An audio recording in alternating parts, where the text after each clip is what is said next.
Et on commence par ces images. Regardez l'exposition Toutankhamon à la Villette à Paris. Et vous y étiez évidemment, Juliette Smeralda, bonsoir.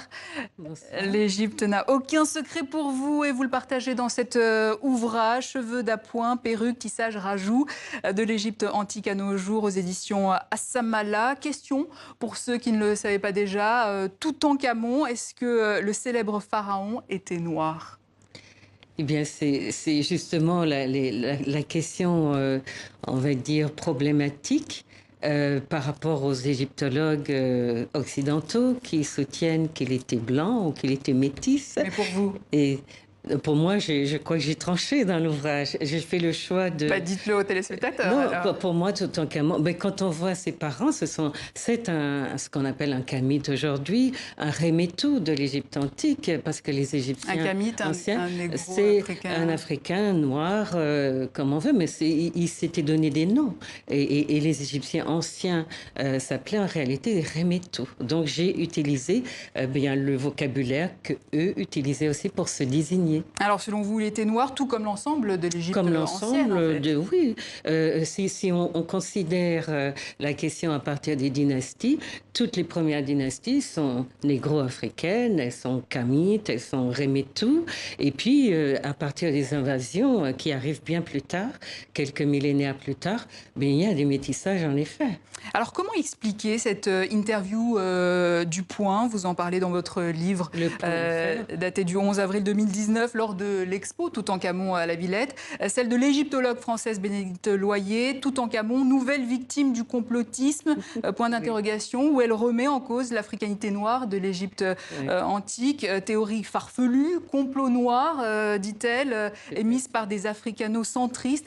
Comment vous réagissez à cela? Mais je suis étonnée. J'ai l'impression que dans le monde de la recherche, beaucoup de ce type de ces problématiques avaient été résolues. En tout cas, qu'on avait, avec de grands chercheurs, fait un état des lieux, qu'il y avait eu le colloque du Caire, que Cheikh Anta Diop avait posé des bases de l'africanité, enfin, en tout cas, la camité des Remetou.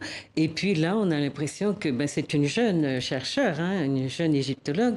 On a l'impression que, eh bien, on régresse un peu dans des savoirs qui étaient bien établis, eh bien qu'on revient à des débats qui sont vraiment, à mon avis, dépassés et qu'il nous faudrait dépasser. Et donc, à l'aune de la difficulté qu'on a eue d'accepter que Toutankhamon soit blanc lors de cette exposition, eh bien, on a vu se révéler en fait un corps de chercheurs, d'égyptologues qui continuent à penser, à véhiculer l'idée que l'Égypte était sinon blanche, au moins métisse. Mais peut-être que le problème, c'est qu'ils n'avaient pas pris en compte le temps, comme vous le disiez, cette dynastie. Ils ne citent les Noirs que sous la 25e dynastie.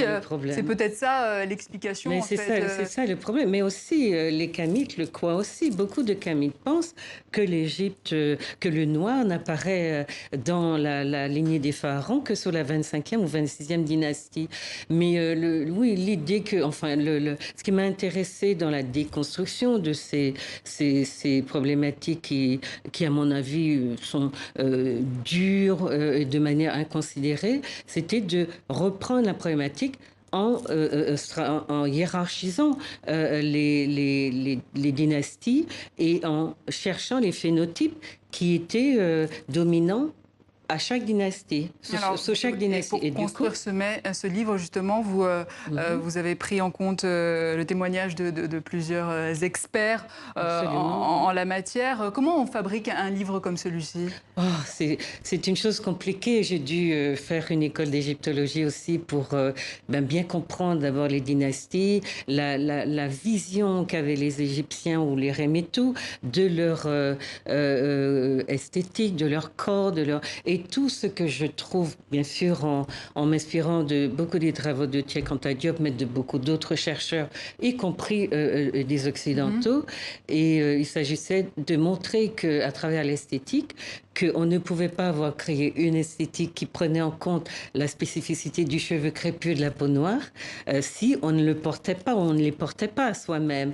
Donc pour moi, c'est les problématiques qui remettent en cause, entre guillemets, la race des Égyptiens sont des problématiques qui font l'impasse sur des choses qui sont, j'allais dire, basiques, essentielles et qui crèvent les yeux quand on décide de regarder qui habitait cette partie de l'Égypte, enfin c'est du continent africain. Donc le cheveu aussi est un enjeu politique. Non, mais c'est pour cela que je suis partie de la texture du cheveu. Et en parlant de l'esthétique capillaire, je vais donc montrer que les pharaons et tous les, si vous voulez, les premières dynasties jusqu'à la 18e dynastie, même si à partir de là, on voit se dessiner des figures métisses, mais on est essentiellement chez les Noirs, aux cheveux crépus et à la peau noire.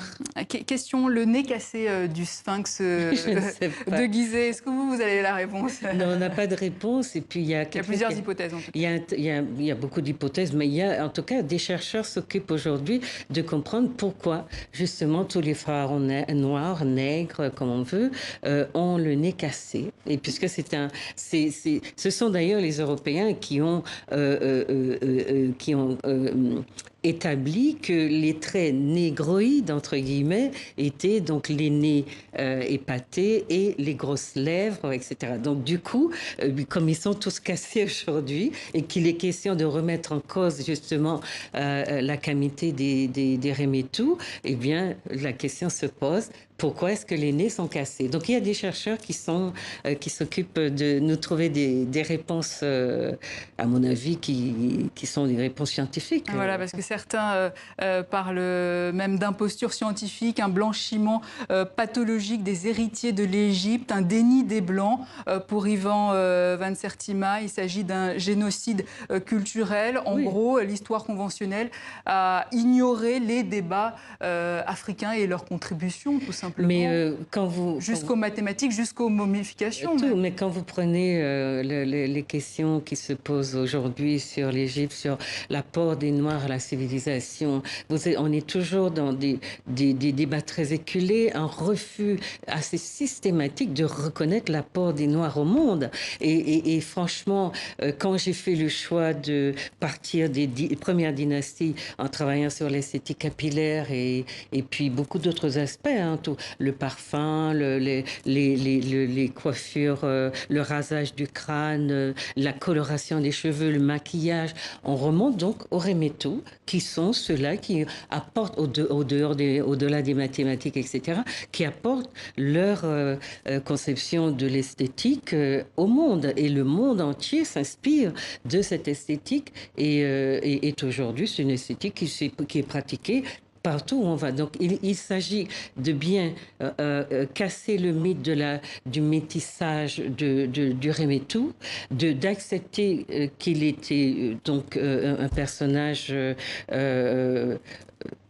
négroïde, si on veut. Ce sont des mots horribles inventés par les Occidentaux, mais en tout cas, on revient au terme kamite pour dire que donc il est investi d'une vision du monde, d'une spiritualité, d'une esthétique et d'un corps qui médiatise un peu sa présence au monde et sa vision de ce qu'est pour lui un environnement où il n'est pas dans des luttes raciales, dans une remise en cause. Et d'où l'importance du cheveu pour réhabiliter le peuple noir dans l'histoire de son continent. Juliette Esmeralda, merci. Je rappelle votre livre « Cheveux d'appoint, perruque, tissage, rajout de l'Égypte antique à nos jours » aux éditions Assamala. Voilà, fin de ce journal. Excellente suite de programme à vous tous et à demain pour un nouveau tour de l'actualité.